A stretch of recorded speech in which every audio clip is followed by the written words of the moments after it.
Hello students, तो हम chapter जो पढ़ रहे थे cell the unit of life, जो कि 11th क्लास का मोस्ट इम्पॉर्टेंट चैप्टर है ना। तो यहाँ पर हमने पढ़ लिया था जो कि एनसीईआरटी में दिया गया सबसे पहले व्हाट इज सेल। तो हमने व्हाट इज सेल का जो आंसर था, सेल क्या है, वो हमने बात कर ली थी। Cell is the structure and functional unit of life, ठीक है। और हमने यहाँ पर सारी बातें कर ली थी सेल के विषय में। आज हम बात करने वाले सेल थ्योरी के विषय में। किसके विषय में?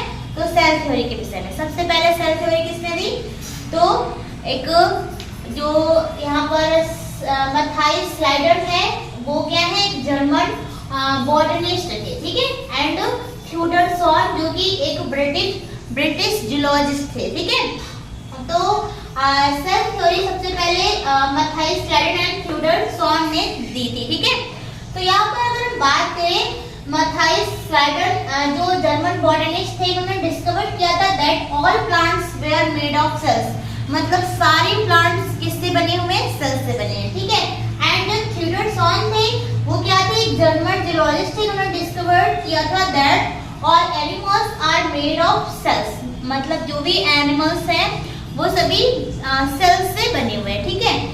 एंड अगर बात करें, Schleiden did not explain how new cells are formed, but Schleiden ने ये नहीं खोजा था कि जो न्यू सेल्स हैं ये कैसे फॉर्म्ड होती हैं, ये कैसे बनती हैं, ये नहीं पता था। तो उसके बाद सेल थ्योरी के बाद आया था क्या? मॉडिफाइड सेल थ्योरी, ठीक है। वो लेकर के आए थे Rudolf Virchow. First explained that of cells divided and new cells are formed from pre existing cells. I mean Rudolf Virchow ने बताया जो पहले से सेल्स हैं वही सेल्स डिवाइड करके न्यू सेल्स फॉर्म करती हैं, ठीक है। जैसे कि सपोज आप जानते हैं अमीबा जो होता है, अमीबा में ये जैसे कि अमीबा क्या करता है, अपने आप को डिवाइड कर लेता है दो में, ठीक है, एंड दो डॉटर सेल्स बन जाती हैं। तो ऐसे ही रुडोल्फ विर्चो ने जो मॉडिफाइड सेल थ्योरी दी, उसमें क्या बताया कि सेल्स डिवाइड करके जो पहले से उत्पन्न सेल्स होती हैं उन्हीं से न्यू सेल्स फॉर्म हो जाती हैं, ठीक है। तो ये बात आपको समझ में आई। एंड अब हम बात करेंगे ओवरव्यू ऑफ सेल की, ठीक है। अब हम देखेंगे ओवरव्यू ऑफ सेल्स, ठीक है। तो अगर हम बात करें, आपने जब आप बायोलैब गए होंगे तो प्रैक्टिकल के दौरान आपको दिखाया भी जाएगा एंड किसी ने देखा भी होगा कि जैसे कि आपने जो अनियन पील्स होता है, ठीक है, जैसे कि प्याज के जो अंदर का जो लेयर रहता है, उसको अगर आप देखेंगे माइक्रोस्कोप में, ऑब्जर्व करेंगे आपकी अनियन पील सेल में जो टिपिकल प्लांट सेल है उसमें क्या रहेगा, एक आपको दिखेगी सेल वॉल, क्या दिखेगी? सेल वॉल, ठीक है। एंड सेल वॉल और प्लाज्मा मेम्ब्रेन, ठीक है। यहाँ पर मैंने वॉल लिख दिया, सिर्फ सेल वॉल, ठीक है। Cell wall and plasma membrane, ये आपको देखने को मिलेगी। एंड न्यूक्लियस, ठीक है, और अभी मैंने यहाँ पे लिखा नहीं है,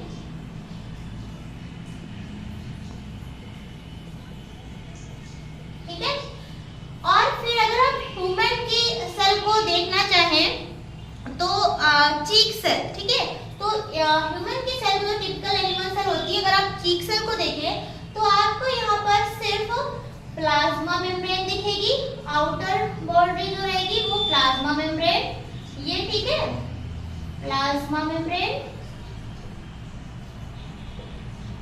और न्यूक्लियस,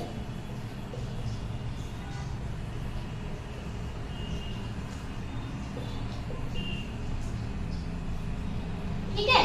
तो न्यूक्लियस के बेस पे ही, मतलब अगर हम बात करें कि nucleus on the basis of nucleus के बेस पे ही कैटेगराइज किया गया सेल्स को।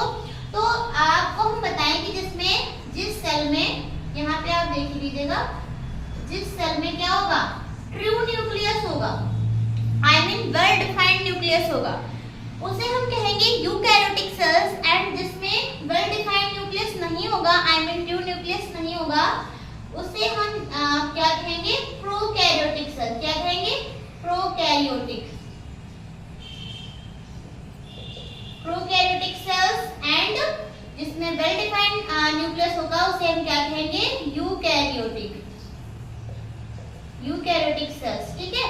तो इसमें well defined I mean true nucleus है और इसमें ट्रू न्यूक्लियस नहीं है। तो ये बात आपकी समझ में आई। तो अब हम यहाँ पर सबसे पहले यहाँ पे जो प्रोकैरियोटिक है और यूकैरियोटिक मैंने देखने सेल को डिवाइड किया गया, तो हम सबसे पहले प्रोकैरियोटिक को पढ़ लेते हैं, ठीक है।